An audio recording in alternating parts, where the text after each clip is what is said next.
Hola, bienvenidos jóvenes estudiantes. En la clase del día de hoy vamos a ver el tema de ECV.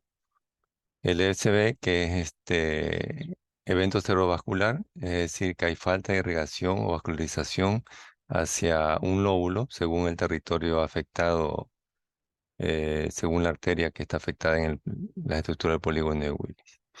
Bueno, antes de empezar la clase, vamos a agradecer a aquellos autores de los sitios de la web donde yo he escogido las imágenes, ilustraciones o algunos esquemas utilizados en esta clase, más que todo para fines académicos y propósito de enseñanza-aprendizaje.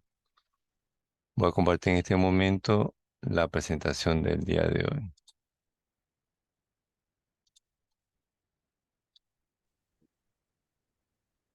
Bueno, entonces tenemos el SB.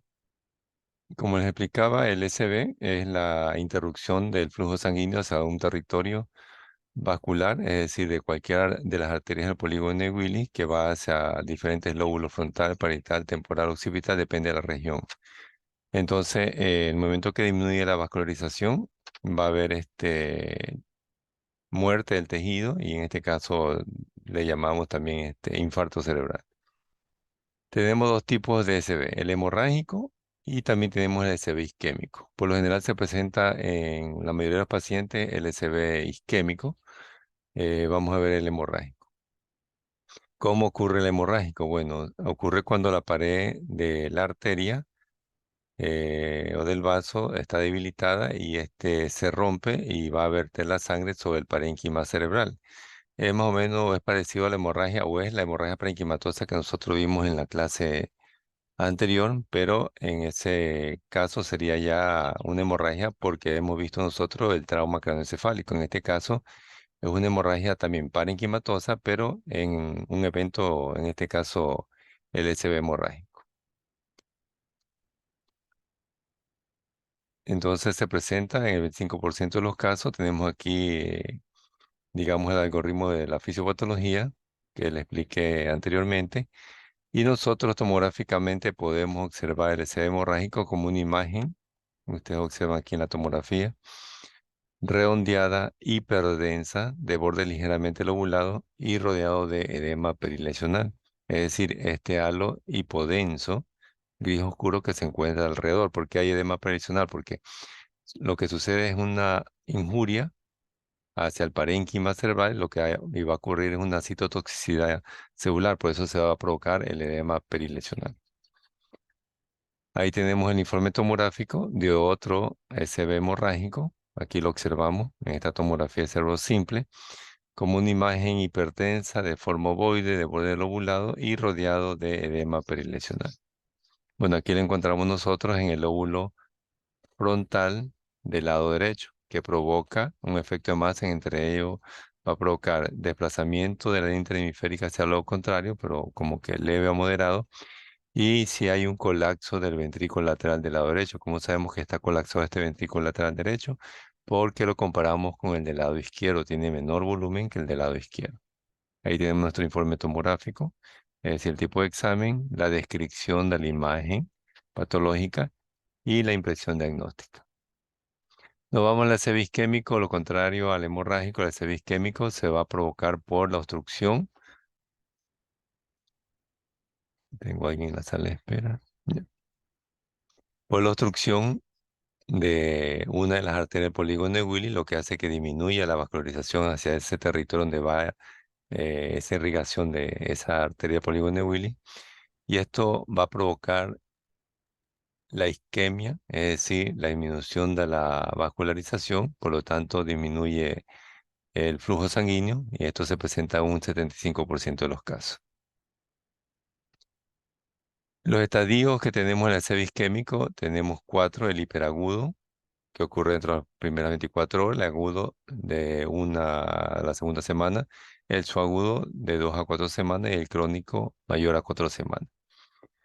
Las causas serían por trombosis y por embolia en las diferentes patologías que vemos aquí. Y este correspondería al algoritmo por fisiopatología de lo que está ocurriendo dentro de la luz vacular y ahí hacia el parénquima cerebral. ¿Qué es lo que ocurre en el SEV isquémico? Bueno, aquí nosotros vemos la macroscopía, va a haber disminución de la vasculatura, igualmente, o sea, de la irrigación vascular hacia el territorio del parénquima cerebral, y poco a poco, en el momento que va disminuyendo la vascularización, por lo tanto, comienza a cambiar, en este caso, la coloración del parénquima. ¿Por qué? Porque ya no va a ser el mismo en cuanto a vascularización se refiere. Y por último, termina en la necrosis del parénquima cerebral, es decir, que va a pasar por estadios. Desde las primeras 24 horas, pasa un día, 2 días, 2 días, 3 días, hasta después de alguna semana. Entonces, el tejido al inicio no es que va a necrosarse enseguida, sino que va poco a poco evolucionando la enfermedad o este evento. Ahí está en la sala de espera. Bueno, entonces, ¿cómo se va a manifestar tomográficamente? El SB isquémico se manifiesta por una hipodensidad tomográficamente, es decir, se ve una hipodensidad difusa tanto en el estadioso agudo como el estadio agudo, como el estadioso agudo como el crónico. No es como en la hemorragia cerebral que vamos a ver nosotros hiperdensidad, isodensidad o hipodensidad, es decir, blanco, gris o negro. Acá no, acá todos los estadios se van a ver hipodensos, es decir, gris oscuro. Pero van a haber diferentes tonos de grises, pero igual va a ser con densidad hipodensa. Vamos a diferenciar cada uno de los estadios. Entonces, antes de ver los 4 estadios, tenemos que nosotros solicitar una tomografía. Entonces, ¿qué tipo de tomografía vamos a solicitar cuando sospechamos que el paciente tiene un SB isquémico o de pronto un SB hemorrágico? Vamos a solicitar una tomografía de cerebro simple, solo ese tipo de tomografía. ¿Que podemos solicitar una tomografía de cerebro con medio de contraste? No, o sea, en realidad no nos va a servir para nada solicitar una tomografía de medio de contraste o introducir medio de contraste por vía intravenosa al paciente. O sea, no nos va a aportar en nada en cuanto a imagen. Es decir, que cuando nosotros sospechamos, es decir, recién el paciente ingresa, se sospecha que por la parte clínica tiene o por la sintomatología tiene un SB isquémico o un SB hemorrágico, entonces solo solicitamos una tomografía de cerebro simple. Veamos los estadios. El estadio hiperagudo aparece dentro de las primeras 24 horas. Aquí en este estadio, si ustedes le hacen una tomografía, por lo general no tenemos signos tomográficos. Es decir, nosotros no podemos ayudarnos por algún signo, alguna imagen tomográfica que me indique que está cursando el estadio hiperagudo, por lo general, en la mayoría de los pacientes. Pero hay una pequeña cantidad de pacientes que presenta 4 signos tomográficos, que es lo que vemos aquí: leve hipodensidad, arteria cerebral media ligeramente hiperdensa, la borrosidad del núcleo lenticular y la mala diferenciación sustancia gris, sustancia blanca, que se debe al edema citotóxico que está ocurriendo en ese momento en este espacio, es decir, en el parénquima. Entonces veamos estos 4 signos que pueden presentar, o sea, no presentan la mayoría de los pacientes, pero puede presentarse en algunos pacientes. El primer signo, es decir, la leve hipodensidad. Nosotros podemos observar una imagen ligeramente hipodensa, es decir, discretamente gris oscura. En este caso lo vemos aquí en el lóbulo temporal del lado derecho, donde la flecha en este caso nos está señalando. Bueno, la flecha también se ve muy pequeña, como la hipodensidad, es muy discreta. Pero ¿cómo sabemos que esta hipodensidad es patológica? Porque puede ser una leve hipodensidad que pasa desapercibida y puede ser normal, porque la comparamos con el lado contrario, es decir, con el lóbulo temporal del lado contrario. Ustedes ven aquí que es una hiperdensidad normal del parénquima, en cambio aquí se ve una hipodensidad. Nos vamos al segundo signo, que correspondería al signo de la hiperdensidad de la arteria cerebral media, pero puede ser del lado derecho o puede ser del lado izquierdo. Es decir, vamos a ver esa arteria cerebral media como un gris claro o blanco. Entonces, observando la tomografía, nosotros observamos aquí una hiperdensidad de la arteria cerebral media. ¿De qué lado? Del lado derecho. Esta imagen de aquí. Vean que no se pinta la del lado izquierdo, se pinta, es la del lado derecho. Bueno, se pinta, me recuerda a cuando nosotros ponemos medio de contraste, pero recuerden que estas tomografías son sin contraste. Entonces aquí se ve blanco, se ve hiperdenso, que es el signo el segundo signo precoz en este SB isquémico hiperagudo. Solo tiene que ser una, puede ser la derecha o puede ser del lado izquierdo. No podemos confundirnos tampoco con el realce del polígono de Willis con medio de contraste. ¿Por qué? Porque si fuese el polígono de Willis con medio de contraste, se realzaría, es decir, se pinta todas las arterias del polígono de Willis. Aquí solo vemos una, entonces correspondería al segundo signo. El tercer signo, tenemos nosotros la borrosidad del núcleo lenticular, es decir, que nosotros no vamos a ver el núcleo lenticular. ¿Cómo se observa normalmente los núcleos basales? Se lo observa gris claro, es decir, de la misma densidad que la sustancia gris.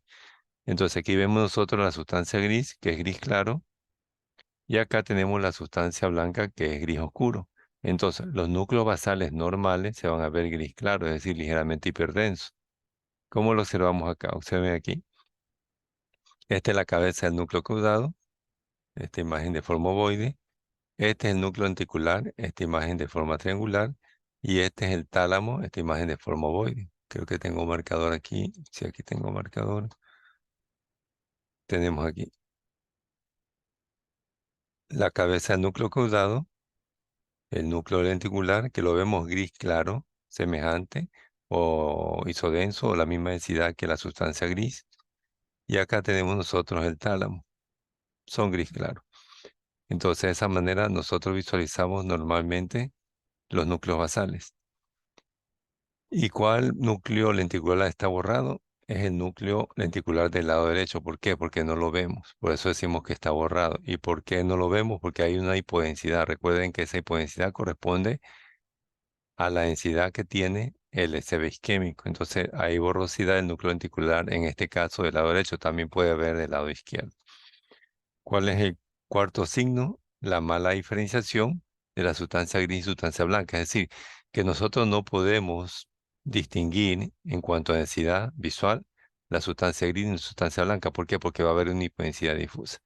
Y aquí en esta tomografía nosotros vamos a ver una hipodensidad difusa en el hemisferio cerebral del lado derecho o del lado izquierdo. Lo vemos en el del lado izquierdo, observen aquí. Este hipodensidad no permite diferenciar la sustancia gris de la sustancia blanca.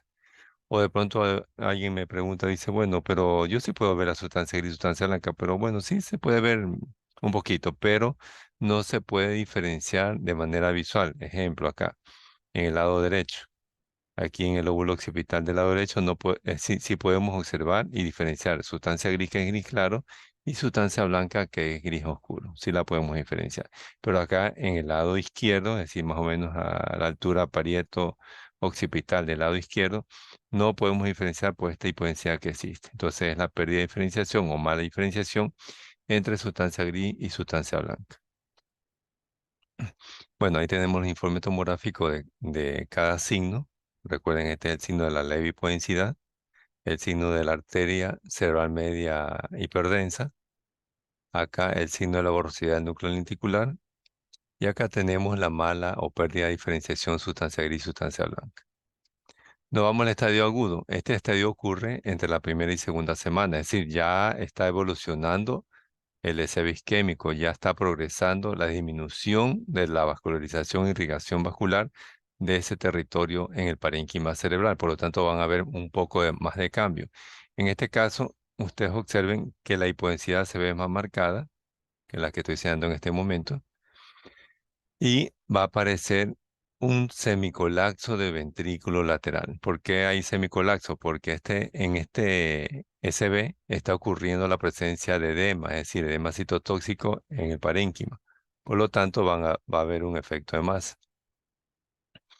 Y también recuerden la mala diferenciación entre sustancia gris y sustancia blanca que va a ocurrir aquí en esta hipodensidad.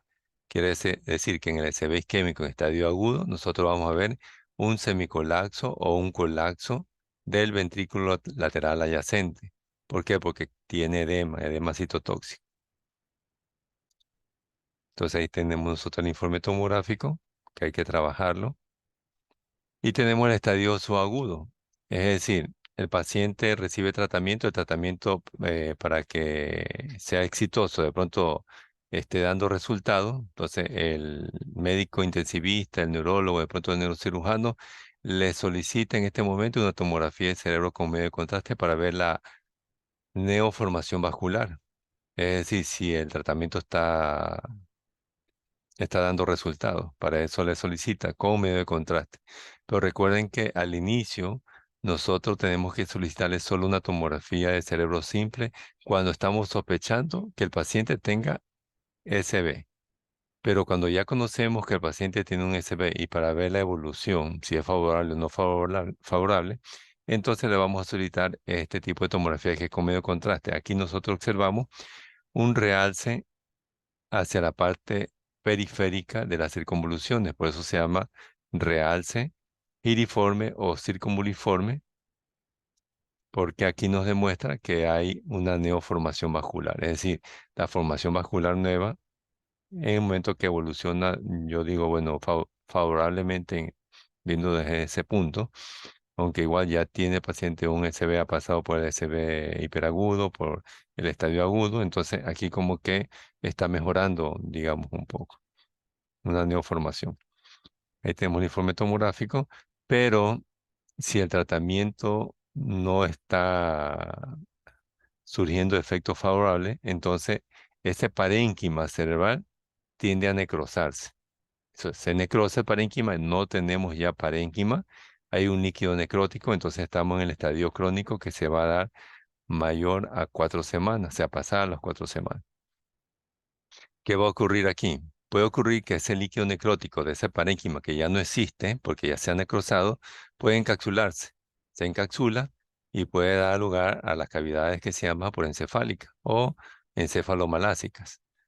O de pronto ese líquido que no va a permanecer siempre, es decir, esta hipodensidad que yo estoy enseñando en este momento en la imagen, no permanece siempre, se va a reabsorber. Entonces se vuelve líquido necrótico, este líquido se reabsorbe, por lo tanto va a quedar ahí un vacío. ¿Qué vacío? Aquel espacio que está, digamos, estaba el parénquima cerebral, en este caso el lóbulo de la ínsula, parte del lóbulo frontal y parte del lóbulo temporal. Entonces, esto queda un vacío, queda un hueco, y por lo tanto el parénquima no va a crecer para sustituirlo, ni el parénquima frontal ni el parénquima temporal.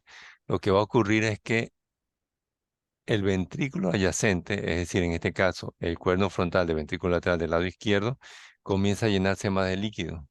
¿Por qué? Porque tiene esa capacidad de llenarse de líquido del SR, porque hay un espacio vacío que lo ha dejado la necrosis del parénquima, y entonces nosotros vamos a ver un ventrículo lateral dilatado, adyacente a la imagen hipodensa que correspondería al líquido necrótico, al área de isquemia, en este caso en estadio crónico. Entonces vamos a ver digamos, como este signo radiológico, en este caso tomográfico, de la dilatación del ventrículo lateral adyacente al área de isquemia, es decir, al área hipodensa. Ahí tenemos nuestro informe. Entonces, tenemos en teoría sí, los 4 estadios: hiperagudo, agudo, subagudo y el crónico. Tomográficamente, en la práctica, nosotros vamos a ver frecuentemente los estadios agudos y el estadio crónico. Entonces, para la parte práctica, nosotros vamos a distinguir, ustedes van a ver estadio agudo o estadio crónico. ¿Cómo el estadio agudo? El estadio agudo, nosotros observamos la hipodensidad, como la diferenciación, sustancia gris, sustancia blanca, y un semicolapso del ventrículo lateral. ¿Por qué está semicolapsado? Porque hay edema en el SB isquémico, en este caso en el estadio agudo. ¿Cómo sabemos que está semicolapsado el ventrículo lateral adyacente? Porque lo comparamos con el lado contrario, lo vemos de menor volumen en relación al de mayor volumen del lado contrario, que es el sano, agudo. Y lo contrario sucede en el crónico. Nosotros en el crónico vamos a ver la hipodensidad y la dilatación del ventrículo lateral, en este caso el cuerno frontal del ventrículo lateral del lado izquierdo, del lado respectivo, al área hipodensa. Recordando que la diferencia entre el estadio agudo y el estadio crónico no es la densidad, porque ambos son hipodensos.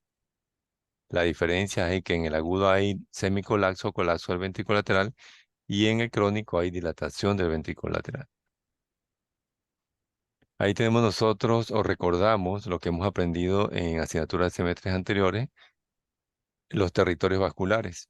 Vamos un poquito subiendo más acá. Entonces aquí nosotros observamos de que los de color celeste son o es el territorio de la arteria cerebral anterior, tanto derecha como izquierda, color melón, arterias cerebrales media, derecha e izquierda, y color verde, arterias cerebrales posteriores, derecha e izquierda. Entonces vean que aquí las arterias cerebrales anteriores solo van a recorrer las regiones mediales, los lóbulos frontales, mediante las regiones laterales, los lóbulos frontales, tanto y también parietal, y regiones laterales de los lóbulos occipitales, va a ser territorio de las arterias cerebrales medias, del lado derecho y lado izquierdo. Y mientras que el territorio de los lóbulos occipitales, es decir, las regiones mediales, va a ser territorio de las arterias cerebrales posteriores, pero en los territorios laterales, los lóbulos occipitales, va a ser, repito, el territorio de las arterias cerebrales medias derecha e izquierda. Y lo vemos así. Eso aquí hay que recordarlo porque ya lo hemos trabajado en asignaturas de semestres anteriores. Por ejemplo, si nosotros vemos un excebo isquémico, tanto en el- las regiones mediales parietales, derecha e izquierda, entonces este viene a ser territorio de las arterias cerebrales anteriores. Y acá nosotros vemos las regiones laterales de los lóbulos frontales y acá abajo o atrás, las regiones laterales, lóbulos occipitales y también todo parietal, entonces sería territorio de las arterias cerebrales medias del lado izquierdo en este caso. Aquí sería un SB isquémico en estadio agudo porque hay colapso del ventrículo lateral. Y acá nosotros tenemos una hipodensidad en la región medial del lóbulo occipital del lado derecho, es decir, es territorio de la arteria cerebral posterior del lado derecho. Nos vamos al aneurisma cerebral. Los aneurismas cerebrales pueden ser de forma sacular y de forma fusiforme, la que encontramos nosotros en, a nivel cerebral, entonces frecuentemente son las saculares, es decir, de forma redondeada. Para ello tenemos que recordar nosotros los nombres de las arterias del polígono de Willis. Entonces teníamos nosotros acá o tenemos las arterias cerebrales anteriores, derecha e izquierda, la comunicante anterior, cerebrales medias derecha e izquierda, comunicantes posterior derecha e izquierda para las cerebrales posteriores, la arteria basilar que vienen de las vertebrales y el resto de los segmentos y la distribución de las arterias cerebrales, tanto medias como cerebrales anteriores, derecha e izquierda del polígono de Willis. Esto tenemos que recordar lo que hemos aprendido en asignaturas en semestres anteriores en neuroanatomía. Entonces, ¿qué le vamos a solicitar al paciente que nosotros vamos a sospechar que tenga un aneurisma cerebral? Vamos a solicitar una tomografía de cerebro simple y una tomografía de cerebro con medio de contraste. En la tomografía de cerebro simple nosotros podemos observar o podemos encontrarnos con una imagen redondeada, ligeramente hiperdensa, que es la que vamos a señalar en este momento. Observen aquí, que es muy sospechosa de un aneurisma. Nosotros aquí no podemos confirmar que esta imagen redondeada fuese un aneurisma. Aquí solo podemos decir que es una imagen redondeada, ligeramente hiperdensa, que está localizada hacia la derecha de la región del polígono de Willis. Tampoco podemos decir que está en el polígono de Willis. ¿Cuándo decimos que es un aneurisma o cuándo decimos que es que está en el polígono de Willis? Lo decimos cuando le inyectemos medio de contraste, es decir, acá en esta otra tomografía. Aquí nosotros le inyectamos medio de contraste. Recuerden que el medio de contraste viaja por la luz vascular y va a pintar, va a realzar el polígono de Willis en el momento que se realiza ese corte. Y nosotros podemos observar que la imagen redondeada que hemos visto en la tomografía de cerebro simple, la vemos pintada, es decir, la vemos realzada, la vemos blanca, la vemos hiperdensa. Aquí sí podemos confirmar que es un aneurisma en el polígono de Willis. Y tenemos que darle nombre a esa arteria del polígono de Willis. Entonces estamos viendo aquí la arteria comunicante posterior del lado derecho del polígono de Willis, donde está el aneurisma. Entonces, si hacemos el informe tomográfico de la TC simple de cerebro, es decir, no le hemos puesto medio de contraste, no podemos confirmar aquí que sea un aneurisma y que esté localizada en tal arteria. Aquí solo es una imagen sospechosa, solo sospechosa. Cuando decimos que tenemos un aneurisma y en qué arteria, cuando le inyectemos medio de contraste. ¿Por qué? Porque aquí si vemos nosotros la estructura del polígono de Willy. Aquí dice aneurisma en arteria comunicante posterior derecha.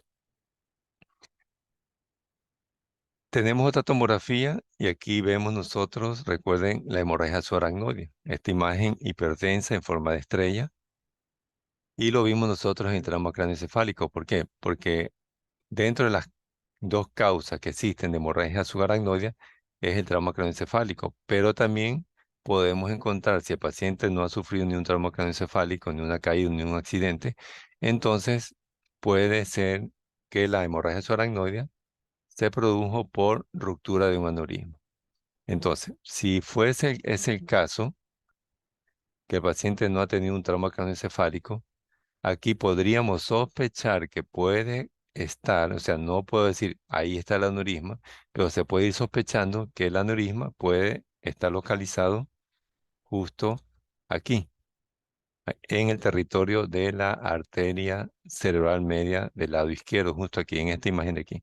¿Por qué? Porque se ve una hiperdensidad un poco más grande y como media redondeada, digamos, de esta manera. Pero no puedo decir este es el aneurisma, estoy sospechando